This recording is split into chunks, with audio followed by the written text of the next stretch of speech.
Hello வணக்கம், welcome to home sweet home Bala channel. இன்றைக்கி நம்ம சேனலில் பார்க்க போகிற ரெசிபி பாய் வீட்டு ஸ்டைலில் நெய் சோறு எப்படி பண்ணுறதுன்னு பார்க்க போகிறோங்க. அதுக்கு இன்றைக்கி நான் தேவையான பொருட்கள்லாம் எடுத்து வச்சுருக்கேங்க. ஃபஸ்ட்டு வந்து கடாயில் குக்கர் வச்சுக்கிட்டேங்க. வச்சுட்டு 2 டேபிள் ஸ்பூன் நெய் எடுத்து சேர்த்துட்டேன். அதில் வந்து ஸ்பைசஸ் கொஞ்சம் சேர்த்துக்கிறேன்.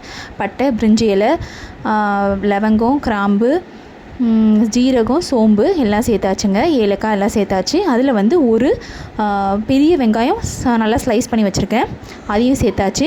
அதில் ஒரு பச்சை மிளகாய் சேர்த்தாச்சு. தேவையான அளவு உப்பு சேர்த்தாச்சு. வெங்காயத்தை நல்லா வதக்குங்க, ப்ரௌன் கலரில் ஆகணுங்க. வதக்கினக்கப்புறம் 1 டேபிள் ஸ்பூன் இஞ்சி பூண்டு விழுது சேர்த்துக்கோங்க. அதில் 2 நல்லா பழுத்த தக்காளியை சேர்த்துக்கோங்க. இஞ்சி பூண்டு விழுதோட பச்சை வாசனை நல்லா போனக்கப்புறம் தக்காளி சேர்த்து மூடி வச்சு, தக்காளி இந்தமாதிரி குலைவாக ஆகணுங்க. அதில் ஒரு கைப்பிடி புதினாவும் கொத்தமல்லியும் சேர்த்துக்கோங்க. அப்புறம் 2 ஸ்பூன் வந்து தயிர் எடுத்து வச்சுருக்கோம், அதுவும் சேர்த்துக்கோங்க. சேர்த்துட்டு நல்லா கலந்து விட்டுருங்க. இப்போ வந்து தேங்காய் பால் சேர்த்துக்கலாங்க. தேங்காய் பால் வந்து நான் 1.5 ஆளாக்கு சீரக சம்பா ரைஸ் எடுத்திருக்கேன். அதுக்கு வந்து 3 கிளாஸ் வந்து தண்ணி சேர்க்கணும். தண்ணி சேர்க்கலாம், இல்லைனா வந்து நம்ம தேங்காய் பால் சேர்க்கலாம். நான் வந்து 3 கிளாஸ் வந்து தேங்காய் பாலும் 1/2 கிளாஸ் வந்து வாட்டரும் சேர்த்துக்கிறேங்க.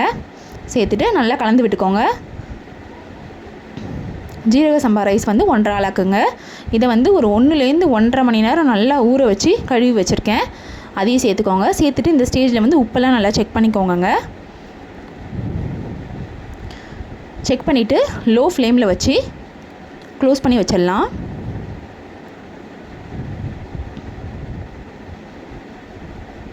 இந்த மாதிரி மூடி போட்டு க்ளோஸ் பண்ணி வச்சுருங்க.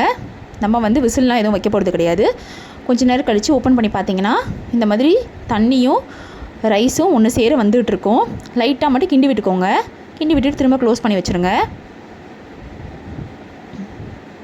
இப்போ பார்த்தீங்கன்னா தண்ணியெலாம் நல்லா சுண்டி வந்துகிட்ருக்கு. நம்ம வந்து க்ளோஸ் பண்ணி மொத்தமாக அரிசி போட்டு க்ளோஸ் பண்ணி ஒரு 10 நிமிஷத்தில் நம்மளுக்கு வந்து நெய் சோறு ரெடி ஆகிடும். நடுவில் வந்து ஒரு 3 வாட்டி இந்த மாதிரி ஓப்பன் பண்ணி மட்டும் நம்ம செக் பண்ணோங்க. இப்போ பார்த்தீங்கன்னா தண்ணியெலாம் நல்லா சுண்டிகிட்டு இருக்குது. நடுவில் ஓப்பன் பண்ணி இந்த மாதிரி கிண்டி மட்டும் விட்டுக்கோங்க.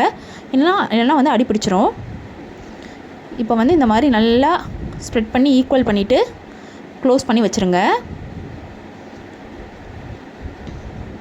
இப்போ ஓப்பன் பண்ணி பார்த்தா தண்ணி எதுவுமே நம்மளுக்கு இல்லை. இந்த ஸ்டேஜில் வந்து நீங்கள் என்ன பண்ணலாம், கேஸ் ஆஃப் பண்ணிவிட்டு க்ளோஸ் பண்ணி ஒரு 15லேருந்து 20 நிமிஷம் அப்படியே விட்டுருங்க. இப்போ பார்த்தீங்கன்னா சூப்பராக அடி பிடிக்காமல் நெய் சோறு எப்படி ரெடியாக இருக்குன்னு பாருங்கள். நல்லா கலந்து விட்டுக்கோங்க.